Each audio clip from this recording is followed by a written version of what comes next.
It's Lola, your favorite travel correspondent, coming to you directly from the beautiful island of Oahu, Hawaii. Before we get into the heart of the video, fun fact for today, Hawaii is part of an archipelago which consists of 137 islands, 8 of which are major islands. Hawaii is populated by 1.4 million people. Alright, for today's pros and cons video, I've got 4 pros and 4 cons, and as always, there's too much to cover in one video, so make sure you're subscribed so you don't miss out on future content. Pro number 1 is the ethnic diversity.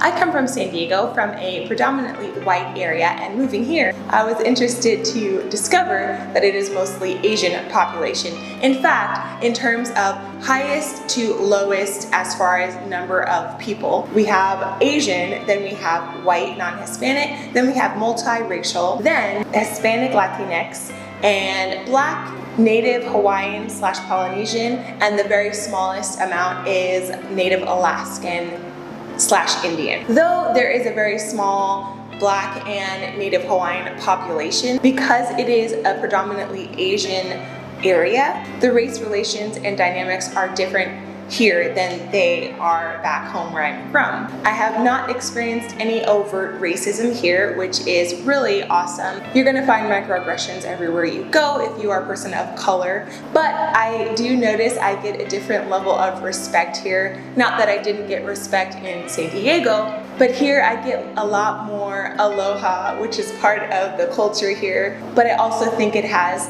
something to do with the fact that though Asians are the predominant ethnic group in Hawaii, in America, they are still considered minorities. And so amongst minorities, we all have somewhat of an understanding that we are not in power in our society. Now, of course, like I said, you're gonna get microaggressions in various places of the world. And it's not to say that you can't experience it here, but because of the diversity here, I feel it is a lot more welcoming to people of color. That is my experience, however. Of course, you would have to find that out for yourself. If you are a person of color, you might notice when you come here that you feel more welcome, and at least you feel a little bit more accepted. Pro number 2, piggybacking on feeling more accepted, I do notice that in Hawaii, there is a lot more acceptance of diverse lifestyles. And by diverse lifestyles, or alternative lifestyles, I should say, I'm including anything that is not mainstream. I'm vegan, and although I don't find a lot of vegan people here, my lifestyle is a little bit more welcomed here than in certain places on the mainland. There are more vegan options here than there were when I moved here, and it seems in general that people are just a little bit more open to being open-minded, and at the very least not shaming you for your lifestyle. I'm also including in the alternative lifestyle, like I said, anything that's not mainstream, so this is not meant to be derogatory in any way, but I'm also including the LGBTQIPK+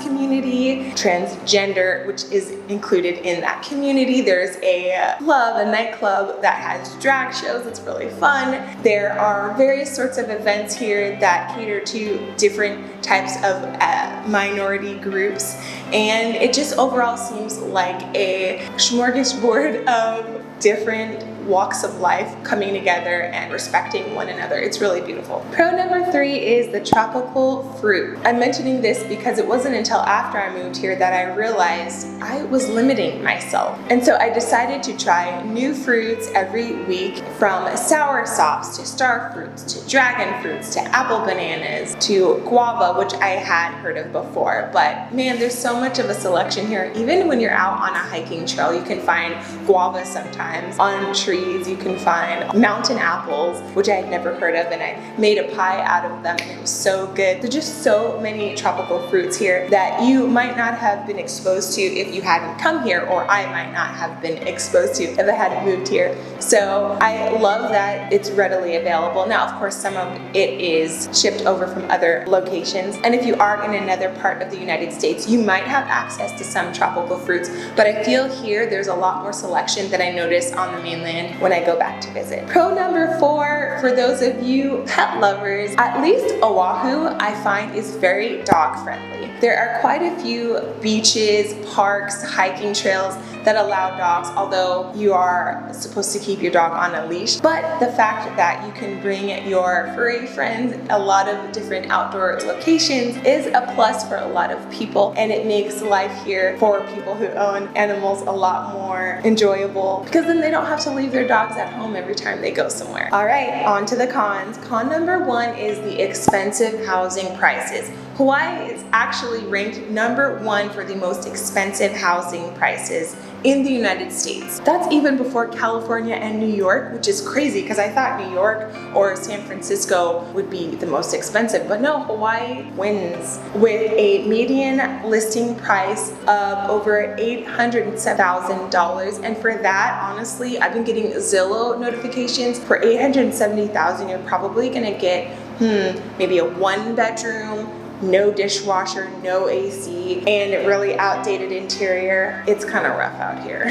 And because the state of Hawaii is made up of islands, there's only so much room in which to build. So there comes a point when no more outward expansion can be made, only upward. In Honolulu, for example, the newest housing structures are still being built, and they're probably going to be done, I think, in a year or so. In the Ward area, really tall high rises, really expensive, over $1 million, I want to say, if I remember correctly. Beautiful view, you outlook Ala Moana Beach and the Pacific Ocean, but that's really what you're paying for. And with those expensive high rises, there are going to be some amenities like pool, jacuzzi, maybe other certain little things here and there. I say little, but compared to where I'm from, San Diego, for example, you can get more bang for your buck, even though California is also expensive. But at least from my experience, you are more likely going to be able to find a place with AC, with a dishwasher, with some more amenities potentially. And I guess if you're buying a house, it really depends, of course. But if you're thinking of moving here, do your research on housing prices and find out how realistic it is going to be for you to actually own your own home or condo. As far as the housing that interests me on Zillow, I'm looking at places that are over $3 million. And these are just to meet the basic requirements that I have based on what I'm used to growing up. I've made do since, but ultimately, yes, it would be nice to live in a place with AC, but that might just be $4 million and some extensive renovations. Con number 2, which is very closely related to con number 1, is the low wages. Minimum wage in Hawaii right now is $10.10. Now you try making that and paying for expensive food that's being imported, and you think you're going to be able to afford an $870,000 house? Luckily, Governor Ige signed a bill that is going to gradually increase the minimum wage from its current $10.10 to $18. However, this is going to be over the course of the next 6 years. It's not going to be till 2028 that the minimum wage is raised to $18. So if you're planning on moving here, make sure you have a secure job. If you're working minimum wage, you're not going to be able to afford to buy your own house, most certainly, and you're probably going to need to rent a place with roommates. Con number 3 is the expensive food. Now I've gotten used to it, and I'm vegan, so food is a little bit more expensive for me in general, unless I'm just eating rice and beans and the really, really super healthy stuff. But I kind of like to eat some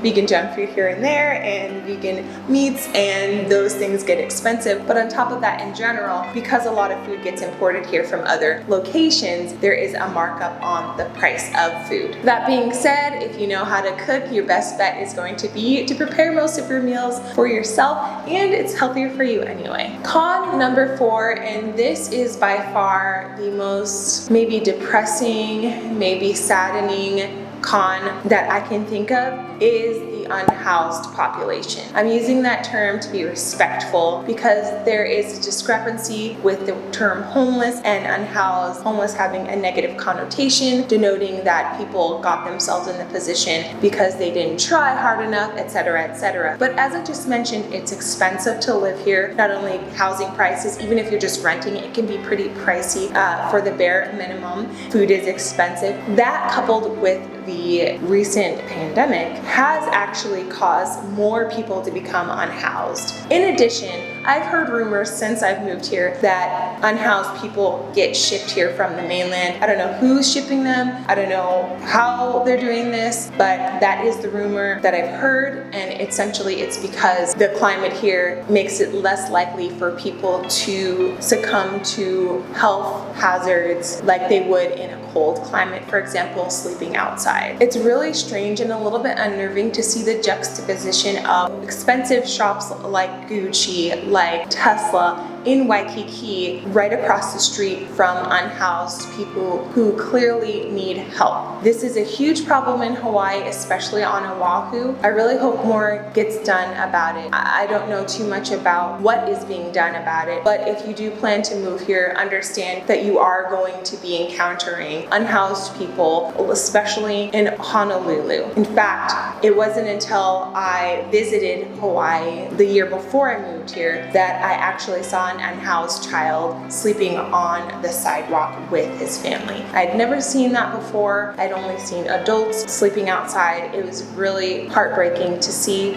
So just a heads up, it's something people don't talk about for obvious reasons. They want to encourage people to come here for vacation, but that is unfortunately a sad truth about Hawaii. All right, well, that's going to conclude this video. Sorry to end on such a sad note, but hey, this is life, this is reality. Hawaii is not just a paradise for vacationers. There is an other side that we should all be aware of, and do what we can to help out, volunteering, donating, and just treating people with respect in general. You never know where people came from, what brought them on their journey and brought them to where they are today. And it's important to just really respect people and not just assume the worst, because there are a lot of things that are standing up against a lot of people, and you know, we all come from different walks of life and we're all on different journeys. And so I just wanted to make sure to notate that in this video. But on a positive note, I will be coming out with more pros and cons video. I do hope this video helped. If you didn't see my others, make sure to check out my pros and cons of Hawaii series, and I will see you in the next video. Aloha!